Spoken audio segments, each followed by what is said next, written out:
Going to be making Yorkshire puddings today.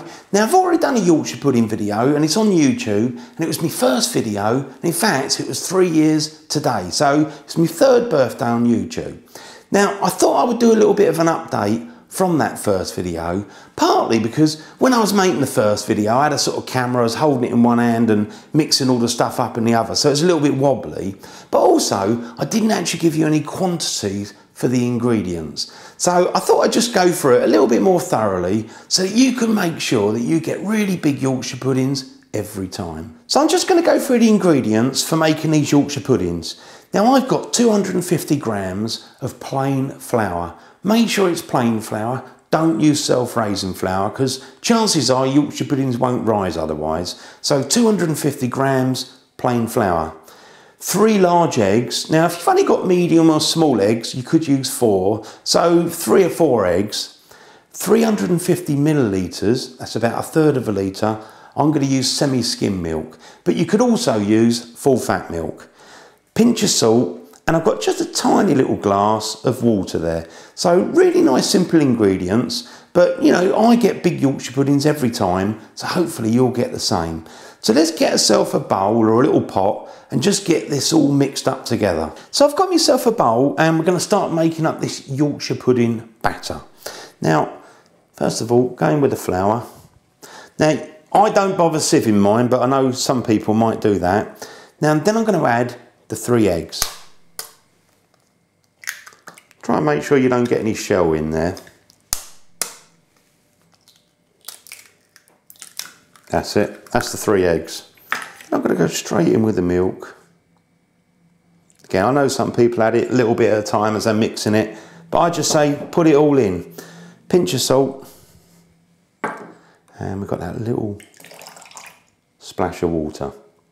So let's mix this up and it should turn into a really nice Yorkshire pudding batter. Now for mixing this up, you know, if you haven't got like an electric mixer of any kind, then obviously you could use a fork, just sort of whisk it up, or you could use, you know, like a balloon whisk. These are quite cheap, so if you haven't got any electric ones, do it by hand and just whisk it up until you get it nice, lump-free, and as many bubbles as you can in there. Now I'm going to use my electric stick blender because I find it nice, quick and easy, and I get lots of bubbles. So I've been mixing up that Yorkshire pudding mix for about 2 minutes. Now move the blender around and make sure you've got it all nice and smooth, but also try and get as many bubbles in there as you can. So now I've got mine ready to go. What I'm going to do is get myself a baking tray, put a little bit of oil in there, and we're going to put it in the oven at a nice high temperature to get the oil smoking hot. Now in fact, rather than using Yorkshire pudding tins, I'm going to be using muffin tins. So next of all, I'm just going to put a little bit of oil in each of the sort of little trays, little compartments. Just enough to kind of, you know, cover the bottom slightly. That's it. Done all 12. Now incidentally, I've used sunflower oil, but you know, other people might use duck fat, goose fat, or you could use beef drippings. I've chosen to use sunflower because that's what I use most of the time. Obviously, if I was, you know, cooking up a nice bit of beef or something like that, we could use the drippings. But today, I'm going to use sunflower, and that's what I use most of the time. So now we've got the oil at the bottom of the muffin trays, that's ready to go, it can go in the oven. Now what I've done is I've put my oven on and it's at maximum temperature. Now I'm also going to put the tray at the top of the oven because what we're looking to do is to get the oil really hot, so it's smoking hot. So keep an eye on it when you're doing it. As soon as it's starting to smoke the oil, pull it out and then we're going to pour the batter mixture in there. Now whilst we're waiting for that oil to get smoking hot, as a little tip, where you've got your bowl of batter mixture, I would say just pour it into a little container that makes it easier to pour. Otherwise it can be a little bit of a mess. Now my oil's just starting to slightly smoke, so I'm going to move that pot and get it all prepared here. Now obviously because I've got a wooden table and it's going to be hot, I just want somewhere to lay it on. So let's pull it out of the oven, and then fairly quickly you want to start pouring the batter mixture in there and then get it back in the oven. So I'm just going to pull the Yorkshire pudding tray out because it's smoking in there. Let's pull that out. Now it is going to be hot and you can see the smoke coming off of there, because really you've got to have it smoking hot. Shut the oven and then we're going to pour the mixture in Before I do that, I'm just going to move that into the centre. That's it. So let's just pour this in. Now I tend to fill mine up fairly high. Now you want to work quite quick, but obviously it is hot oil, so you've got to be a little bit careful.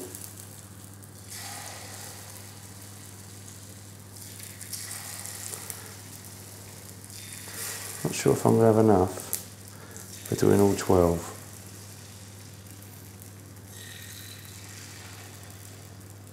We've got 10, or 9.5 anyway. That'll still be a good one.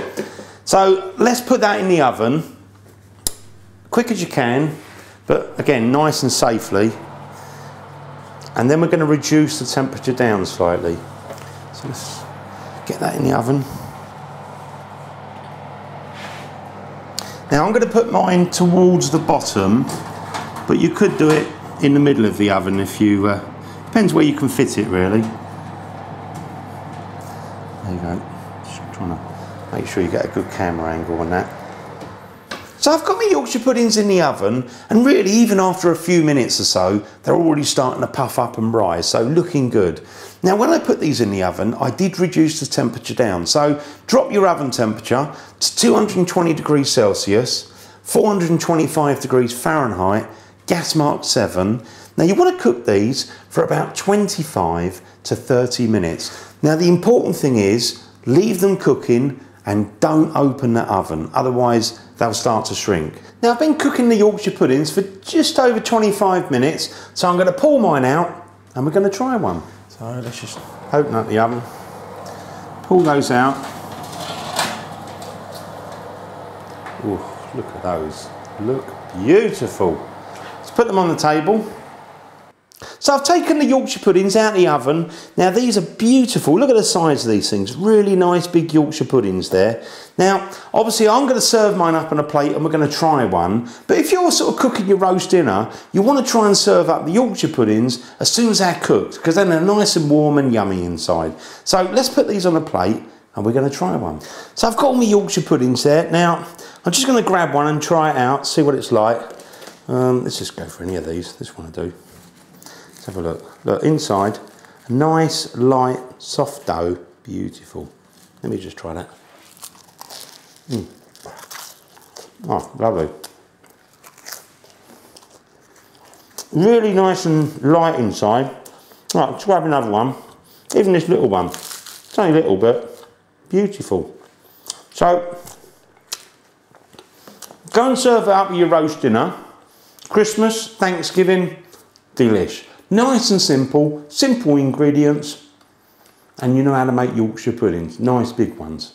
Now it is my 3rd birthday on YouTube, and obviously I want to thank all my subscribers, people who watch my videos, rate them, and all those comments. I try and read as many as I can. Now, I'm just going to light these little candles up there.